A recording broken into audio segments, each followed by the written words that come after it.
মধ্যে সবচেয়ে বড় মুনাফিক ছিল আব্দুল্লাহ বিন উবাই। নাম কি? কিছু কিছু নাম শিখার দরকার আছে না নাই? হ্যাঁ, আব্দুল্লাহ বিন উবাই। আবার কিছু কিছু নাম এমন কঠিন, এটা উচ্চারণ করা যায় না।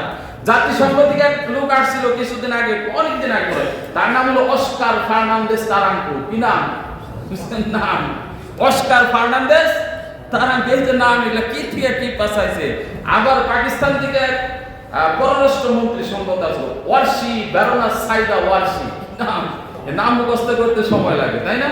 কিছু কিছু নাম আছে খুব হার্ড। কি নাম? হার্ড। এই আরবি নামগুলো খুব সহজ, সুন্দর। আলহামদুলিল্লাহ বলেন। বাংলাদেশে হাসান হুসাইন আছে না নাই? বিশ্বনবীর নাতির নাম হাসান হুসাইন আছে না নাই? হ্যাঁ, হযরত উমর আরবি নাম আছে না নাই? বাংলাদেশে উমর আছে না নাই? নাম কত সুন্দর, আবার নামের ভিতরে কত কিছু আছে, আছে না? নামের ভিতরে আবার কত কিছু আছে। খালি কোরআনে নাম থাকলে রাখা যাবে না। কয় কাদিবান রাখছি, কাদিবান শব্দের অর্থ হলো মিথ্যাবাদী। কি বাদী? কয়তো কোরআন আছে ফাবি আলাই রাব্বিকুমা তুকাদিবান, কাদিবান রাখছি মিথ্যাবাদী। আবার ছেলের নাম রাখছে খিনজির। আল্লাহ বলছেন লা ইন্নামা হারামা আলাইকুমুল মাইতাতা ওয়াদ দামা ওয়া লাহমাল খিনজির। খিনজির শব্দের অর্থ হলো শূকর। খিনজির শব্দের অর্থ কি? শূকর। এজন্য নাম ভালোভাবে হুজুরদের কাছে, যারা ইসলামিক গবেষণা করে, তাদের কাছে শুনে শুনে নাম রাখতে হবে। এমন কিছু নাম রাখবেন না যেটার জন্য এই নামের কারণে আল্লাহর গজব নাজিল হয়। ঠিক না? আল্লাহ কোরআনে বলছেন বিসাল ইসমুল ফুসুকা বাদাল ঈমান। কেউ যদি ঈমান আনে, ঈমান আনার পর কাউকে মন্দ নামে ডাকা যাবে না। এই নাম নিয়ে যদি আলোচনা করি আর 1 ঘন্টা 2 ঘন্টা চলে যাবে। যেটাই বলতেছিলাম সেটার মধ্যে চলে যায়। মুনাফিক আব্দুল্লাহ বিন উবাই মদিনার মধ্যে সবচেয়ে বড় মুনাফিক। এই মুনাফিক এমন ইসলামের ক্ষতি করেছে, মুসলমানরা যখন যুদ্ধে গেছে, যুদ্ধের ময়দান থেকে সৈন্য নিয়ে ভেগে এসেছে। ভেগে আসে নাই? বেগে এসেছে, এরকম বেগে এসেছে। এই মুনাফিক যখন মারা গেল, মুনাফিক আব্দুল্লাহ বিন উবাই যখন মারা গেল, আব্দুল্লাহ বিন উবাইর ছেলে ছিল মুসলমান, প্রকৃত মুসলমান। বিশ্বনবীর কাছে এসে বললেন ইয়া রাসূলুল্লাহ, আমার বাবাটা মারা গেছে, আমি জানি আমার বাবা কেমন, আপনিও জানেন। যদি আমার বাবাটা জানাজাটা পড়ায় দিতেন, আল্লাহ মনে হয় আমার বাবাকে মাফ করে দিত। বিশ্বনবী উঠে যাইতে লাগলেন, হযরত ওমর পিছন থেকে জামা টেনে ধরলেন। সুবহানাল্লাহ বলেন। 22 জায়গায়, কোরআনের 22 জায়গায় সাহাবীরা কনফিউজড ছিল যে এটার অর্থ কি হবে বা এটা কি হবে। বা রাসূল সাল্লাল্লাহু আলাইহি ওয়াসাল্লাম একদিকে মত দিছে, হযরত ওমর আরেকদিকে মত দিছে। কোরআনের 22টা আয়াতের জায়গায় কয়টা আয়াত? 22টা আয়াত। তার মধ্যে 22টা আয়াতে হযরত ওমরের পক্ষে আল্লাহ কোরআনে আয়াত নাযিল করেছে। সুবহানাল্লাহ বলেন।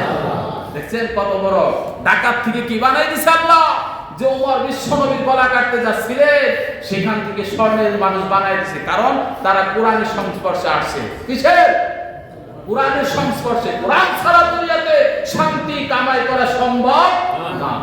এবার বিশ্বনবী উঠে তাড়াতে লাগলেন, হযরত ওমর পিছন থেকে জামা টেনে বলেন, ও আল্লাহর নবী কোথায় যান? আব্দুল্লাহ বিন উবাইর জানাজা পড়তে।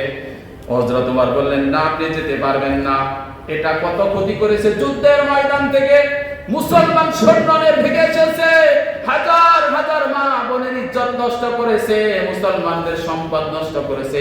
এর জানাজা আপনি পড়াবেন না। বিশ্বনবী বললেন না, আমার আল্লাহ এখন পর্যন্ত আমাকে নিষেধ করে না। সুবহানাল্লাহ বলেন। কি দয়ার নবী দেখছেন, সারাটা জীবন বিশ্বনবীকে কষ্ট দিয়েছে, তারপরে বলে না আল্লাহ তো আমাকে নিষেধ করে না। বিশ্বনবী দৌড়ে গেলেন, জানাজার নামাজ পড়ালেন। জানাজার নামাজ পড়ানোর পর আল্লাহ কবুল করলেন না। বুঝতে পারলেন? বিশ্বনবী বুঝতে পারেন না? জানাজা পড়ালেন, আল্লাহ কবুল করলেন না। এবার বিশ্বনবী বললেন, নিজের মুখের লালা আব্দুল্লাহ বিন উবাইয়ের মুখে দিলেন, তারপরে জানাজা পড়ালেন, আল্লাহ কবুল করলেন না। আব্দুল্লাহ বিন উবাইয়ের পুত্র বলে, ইয়া রাসূলুল্লাহ, আপনার জামার তো অনেক দাম, আপনার জামা খাদিজা চেয়েছে, আপনার জামা যদি থাকে সেই জামায় আগুন ধরা সম্ভব না, জাহান্নামের আগুন জ্বলা সম্ভব না। আপনার জামাটা দিয়ে যদি আমার বাবার কাফনের কাপড়টা বানায় দিতেন। বিশ্বনবী নিজের জামা দিয়ে আব্দুল্লাহ বিন উবাইয়ের কাফনের কাপড় বানায় দিল। বানায় দেওয়ার পর আবার জানাজার নামাজ পড়লো। সাথে সাথে আল্লাহ বললেন, ও মুহাম্মদ, একবার না, দুইবার না, তিনবার না, 70 বার যদি এই মুনাফিকের জানাজা আপনি পড়ান, আমি আল্লাহ কবুল করব না। সুবহানাল্লাহ। 70 বার যদি এই মুনাফিকের নামাজ পড়েন, জানাজার নামাজ পড়েন, আমি কবুল করব না।